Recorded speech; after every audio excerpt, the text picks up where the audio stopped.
All right, thank you for staying with Daybreak. There's an important conversation about drought and starvation that we have to talk about and bring in the aspect of the continent and the globe as well. There's been a few incidences that has made the situation even worse. 10 million people in Africa, 3.5 million in Kenya specifically. More than 24 counties are at risk of facing drought. But this is an annual thing. So what is the long-term solution? We'd like to hear from you as well at Trevor Mbija at Citizen TV Kenya. Use the hashtag Daybreak. My guest now is Jagan Chapagain, Secretary General, International Federation of the Red Cross and Red Crescent Societies. Thank you so much for making time for us. Give me a global perspective of the food supplies and the situations. What's really going on right now? How bad is it? Thank you for having me, first of all. I think the drought crisis we are currently seeing in Horn of Africa, it could be the worst drought crisis in the last 40 years. Some of the latest statistics shows that up to 20 million people just in Horn of Africa are in acute need of humanitarian assistance. And without urgent assistance, these people could get into starvation. Yeah. These are a starkingly high number. I live in Geneva, Switzerland. This 20 million is 3 Switzerlands from the population point of view. Yeah. So it's a really, really serious situation. And here in Kenya itself, this is the 4th year in a row, the drought. When you have the drought year after year, the people's ability to cope, the people's resilience is very, very badly affected. Yeah. So right now, if we look overall situation in Africa, beyond Horn of Africa, from the International Federation of Red Cross and Red Crescent Societies, right now we are supporting around 16 countries with immediate response. Yeah. And many other organizations are coming together. But the scale of the need is so big. This support that is being mobilized now, I am afraid is coming a bit too little, and I hope it's not too late. Yeah. Do you have a general idea, Jagan, of what's really going on? Because if you say it is the worst in 40 years, what has made the situation worse? What is exacerbating the situation? I think that there are a number of factors here. And a lot of times when we discuss about the people's hunger, or the food insecurity situation, a lot of times we attribute to natural causes. Yeah. And some people call act of God. I think it is beyond that. It is much beyond that. If we are having this crisis years after years, we have to look to much bigger fundamental issues here. And we have to look into the underlying causes. One of the big issues that needs to be talked about more in Africa is the impact of climate and environmental degradation that is happening for decades.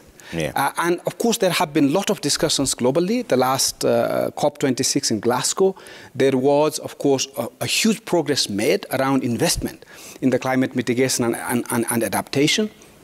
But still, the investment, the promises are not always delivered. Yeah. So there has to be a significant investment made to prevent the impact of the climate change and its impact on environmental degradation. That is, of course, affecting the arable land, the lands where farmers have been using to grow food crops. Mm-hmm. So this is one big fundamental issue, climate change and its impact.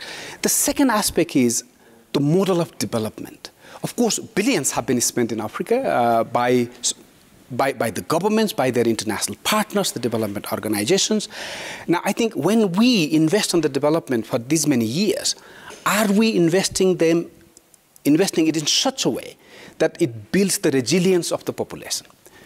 Are these resources going at the community level? Are the policies and the strategic framework that are being put in place actually supports that resilience at the community level?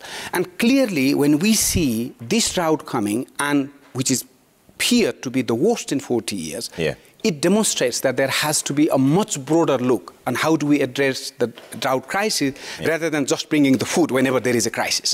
This is clearly not the solution. And that is where the big question is. How do we address that drought crisis without seeming like we are always behind the game? Because we seem to be surprised every time, and yet we know it is an annual thing. So how can that be addressed? Absolutely. You bring a very, very important topic here. You know, it's like in the pandemic, you know, we talk about, you know, the cycle of neglect and panic. You know, when the pandemic hits, everybody is panicking. The pandemic goes, everybody goes into neglect. And I feel a bit like the food insecurity situation, the hunger crisis situation is a bit the same. Whenever we face the people facing hunger, of course, everybody would like to do something about it, and rightly so. Yeah. Of course, when people are hungry, we have to bring the food on the plate. But we should not forget that this has been recurring every year. Yeah. And it is coming in cycles, every few years. So investing on these fundamental issues. So really having the right policies in place. I think that every government in Africa have to think very seriously. Do they have a right policy framework to deal with this crisis? That is the first point. The second point is, once you have the right policy framework, is there investment going Yeah. at the community level, really the livelihoods needs of the communities? Third is the development model right? Are we investing in a development in a way that promotes the food security? And maybe the most importantly, probably this could be a very important agenda for the African Union. Because it's not only affecting one country, it's affecting multiple countries and multiple years. There will have to be an Africa-wide commitment and investment to develop the strategies and ensure the investment. Finally, the international partners are, of course, very important part to come and support. It's very important that for international partners to come and support these national plans and not develop a parallel initiative, because it's not sustainable. So helping develop the national plan where it is necessary, but once the national plans are developed, invest on those national plans in a sustainable manner. These are very important elements to avoid these cycles of drought and hunger that's unfortunately facing Africa. And I think it's the investment part where the rubber really meets the road. How do you expect certain countries that are third world, struggling countries, to put in their resources into something that they think is not an urgent, immediate need? Because they see this perennially, but it's not, it's like what you're saying, neglect. And responding. How do you put your resources into something that you're yet to see, and yet you have more immediate needs? I think this is exactly the point I was trying to make. Developing that national plan. And in the national plan, the priorities needs to be identified. And for me, the food is one of the basic needs. Basic right, if I can use that word, for the population. So in the national plan, some of these basic needs of the population, like the food, like the water, like the basic education, basic access to health care, must be at the center of the national priorities. And once you put them as a priority, the resource allocation has to follow those priorities. And for me, in many ways, the communities, the populations who live in the rural areas, in the villages, it requires a very small investment for them to be able to grow the food they need. I was reading somewhere that actually Africa has one of the largest arable land where the food can be grown.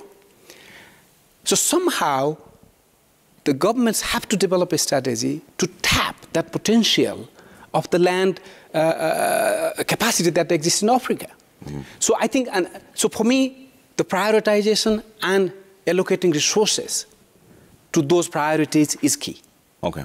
Let me bring in Dr. Asha Mohammed. She's the Secretary General, Kenya Red Cross Society, in just a bit. But the reason why this is a conversation that we have to talk about right now is that Kenya and the entire Horn of Africa is facing prolonged drought. In fact, Jagan Chapagain, Secretary General, International Federation of Red Cross and Red Crescent Societies, with me here in studio, is saying this is the worst crisis in 40 years. But there has to be a mitigation measure to ensure that things are done in the appropriate way. One of the main things is to have the right policies in place. The second one is putting the investment in it. But there's also a third question whereby, how do you deal with climate change? Are we supposed to focus now on mitigation or adaptation? And you as a person, how can you come in as well so that you take part and be part of a global solution rather than the panic and neglect that Jagan was talking about? And Dr. Asha, thank you for making time. Before you came in, we were trying to establish how bad is the situation in Kenya today? Thank you, Trevor. Thank you for this opportunity. The situation is not good. At the moment, we are talking about 3.5 million Kenyans that need food support. But if you look at a few months back, you can see that the increase in numbers actually has been very quick. By the end of last year, we were talking about 2.8 million people. We are only in May, the 5th month of the new year. We've moved from 2.8 to 3.2, and now we are saying it's 3.5. So it's continuing to deteriorate. Unfortunately, we have especially children who are also getting malnourished. When you see a lot of these communities, apart from just the lack of food, there is also the depletion of livelihoods. So most of the communities in the affected counties are pastoralists. They have lost a lot of livestock. We are talking about more than 1.5 million livestock that have been lost. So there's quite a dire situation in a lot of these counties. 23 counties affected, but 7 that are already classified as being in the alarm phase. And even in some of the other counties, there are still also pockets that you can actually say are worse off than the general average of that county. What does being in the alarm phase mean? Well, it means that it is a very dire situation which needs immediate attention, and if something is not done, then it's going to tip into an emergency phase. Yeah. So it's a very, shall I say, a very tricky point to be in the alarm phase, because just a little bit more and you could easily be in an emergency phase, and that's how bad it is. Yeah, so why are we here, Dr. Ash? Before you came in, we were talking about what is causing all this. Yeah. Why is this such a bad situation now? What's going on? Okay, first, Trevor, we can say a lot of it is, of course, triggered by climate change. But I think it's also important to put it into perspective that, for example, in Kenya, we are talking about a situation that has been compounded over time with many issues. And I want to go back maybe as far back as 2019, when we had some very bad floods in the last rainy season of that year, which caused a lot of displacement, destroyed a lot of agricultural land. Come early 2020, just actually before the beginning of 2020, we also had the desert locust invasion in these same counties. So again, depleting whatever food could have been grown. Come 2020, by March, we declared that we had our first COVID case in the country. Livelihoods lost. A lot of the remittances that were coming from the urban centers to the rural areas to support in terms of food production, of course, then, are lost. Yeah. And then now we had the failed rains, 3 seasons. We are now on the 4th season. Yeah. So I think it's been maybe a time when there's been a lot of sustained issues that have compounded, and the lack of rain 4 seasons in a row has just made it worse. And drought was declared a national disaster here in Kenya. Yes. Has that helped in any way? I would say initially yes, because when the president declared it a national disaster, it gave some impetus to the whole response. And, everyone was mobilized. Everybody felt this was something that we needed to get involved in. Government committed some funds to put in different interventions. But I must say it was short-lived, at least from where I sit. Because, we went very quickly. We saw a lot of people coming in and mobilizing. And then over time, it slowly fizzled out. So, in fact, as the Red Cross, this is one of our struggles, that how do we keep this in the radar, and how do we continue to remind Kenyans that even now when we are having the little rains we are having, I keep hearing people saying, oh, at least now it's raining. Yeah. But it's not changing the situation on the ground as quickly as we think it is. Yeah. And there are some pockets that are still not even getting the rains that we are seeing. So I think it's important that we continue to put this on the agenda, and people just need to continue to mobilize, and also not just the immediate, but I think we have an opportunity now to say, how can we stop this, and how can we ensure that we do not find ourselves in this situation again? So from a local perspective, what are the solutions? What is the long-term solution? We were discussing this with Jagan earlier on, and you mentioned policies, having investments in the right places, having partnerships, but that is from the global stage. Locally, what is the long-term solution? Because there are those incidences where Kenyans come together, but like you're saying, it's only short-lived. You say right now we see a few people starving, there's a bit of contribution, then it fizzles out. What is the long-term solution?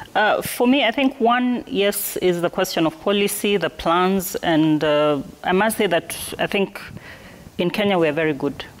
We develop excellent documents. But also to say that many times the implementation is also the challenge. Yeah. We have discussed about the disaster management bill in this country for as long as I've been in this Red Cross movement, and we've really never reached to the final stage of it. I know now we've had a lot of discussions, inputs to actualize this. So it's really about now getting serious and acting on these plans. We have good plans, resourcing them, and I would say, Trevor, also trying to prioritize, because there's a lot that we can do. Yeah. But we need really to be able to identify what are really the basic things that we need to put in place to ensure that communities don't fall back. The other issue from, again, a Red Cross perspective is the involvement of the communities themselves, because we can develop all these plans and take them to the community and say, you need to do this. But that's not also sustainable. Communities also know what it takes. They have been through this. They live this. These days, I like to say that, yes, the Red Cross is a first responder, but in actual essence, communities themselves are first responders. Yeah. When such an emergency happens, they are the first ones to try and get themselves out of this situation. Yeah. So how do we involve communities and ensure that at the very local level, we mobilize the communities to act? We support them, we give them the knowledge, we give them the skills that they have, combined with the traditional knowledge that they have, because they can tell you a lot of stories about how they have managed drought in the past, and then resource them and support them from that other perspective. Yeah. Of course, all stakeholders, because again, it's not a government-only preserve, and no government can do it on its own. Yeah. It's not just for the Red Cross. I think it's all of us, Okay. private sector included. I think it's just a call that, you know, we all need to get on board and find a lasting solution. Yeah, and Jagan, based on the research that has been conducted and the climate change that you mentioned earlier on, should we be focusing now on mitigation or adaptation? Both has to be done. I think I find this debate between mitigation and adaptation a bit silly, because they have to go hand in hand. Mitigation efforts are absolutely needed, because in the long run, if we don't prevent the causes, these are causing the climate change. Of course, we cannot keep on adapting in the future. So there has to be a sustained investment on mitigation. But on the other hand, climate change has already happened for millions of people, including those now affected by drought. So for those people who are already affected by the climate change, we have to increase investment on adaptation. So they are, in my view, the two sides of the same coin. And there has to be an equal investment on both, and in a sustainable manner. That's extremely important. Because picture this, so a farmer in the village thinking this is my only piece of land. I've grown maize all my life. I have nowhere else to go and grow anything else. What do you tell that person to do? I think the point Dr. Asa made earlier is extremely important. When we are developing national policies and action plans and the resourcing plans, really important to not only involve but listen to the farmers you just described. A lot of time they have lived through this. They have the experience of going through, sometimes many times, because this has been almost like a perennial issues there. Listening to them and really then investing on what they think is important. Of course, adding the external knowledge that can exist to make their strategies of coping better. But listening to them and investing on their coping mechanism is really the way to go. And if we look at, if you just talk about the small farm, very simple techniques that have been developed in different countries now can increase the soil's soil health they talk about. There are seeds that now are available in many parts of the world that can grow in a much less water, in a much more drier conditions. There are technologies now where you can use very little water to irrigate, using drip technologies. So I think listening to the experience of the local communities, but at the same time helping them with the innovative ideas that already exist in different parts of the world, I think we can change substantially the situation on the ground. Yeah. Jagan, I know you don't like the issue, the conversation around mitigation and adaptation, but the reason why this is important for us, especially people locally speaking, from perspective of local farmers, the average farmer in Kenya is 60 years old. So everything you're saying now, they've been doing the same thing over and over the entire life. They don't have another option. So for them, it's just adaptation. You can't mitigate. They can't go anywhere. I think, and even the apps you're talking about, how increasing technology, they wouldn't understand it. This is a 60-year-old person. No, I absolutely agree with you that for those people who are already in that situation, the investment is on adaptation. But the point I'm making around mitigation is if we don't invest on mitigation, we will be creating more farmers in that situation. So the mitigation helps to prevent more farmers coming into that situation. So that's why they have to go hand in hand. The people who haven't gone through that situation, we should help them not to get to that situation. But the farmers you described, absolutely. But on the innovation, Trevor, I have worked in the communities, like Dr. Asha. You will be surprised how innovative people can be. They just need a little help. They just need a little help. Now, if you go to India now, the farmers who are 60, 70 years old, they are using smartphones to sell their products. So people can be extremely innovative, but they just need a small help. The small trigger, which doesn't cost millions of dollars, but it requires that innovative entrepreneur mindset. And that's the type of things I think the organization like Red Cross can bring, because we have that local connection, national connection, and the global and international connections. So bringing that small investment in innovation can change lives. Okay. Dr. Asha, how do we cascade that innovation that Jagan is talking about so that the people can access to information so that they know what to do at what time? I think it's also about then looking at how we communicate and ensuring that the systems we use are also then accessible. And this can mean many things. It can be the technology itself. I think in Kenya, for example, we are saying a very big proportion of our population, have mobile phones. So how do we, make use of this accessibility? But it's also about the language that we use to communicate, because again, like you say, for some of the older community members, then how do you communicate to them in a language that they will understand and appreciate and take action based on that? It's also about really simplifying, because sometimes, when we talk about innovation, and like as Jagan said, it can mean a lot of things. But I know the first time when you say innovation, then people think about, big technology and very sophisticated issues. But it can also be some very simple things that can be done at that community level. But maybe, Trevor, I would like to say one of the challenges for us and for Kenya in particular is also the culture. And even when we talk about encouraging, communities to start to grow drought-resistant crops, it's something even as the Red Cross we have tried in some of the communities, and it's been very difficult sometimes to convince that, instead of growing maize every year, which needs a lot of water, why don't you try cassava? But then it's like, oh, we don't need cassava. It doesn't maybe taste as good as we think the maize tastes. So how do we work with communities to introduce them to some of these other options that they may have? Looking at the pastoralist as well, yes, it's the way of life. It has been the way of life. But the reality is, can you continue in the same way?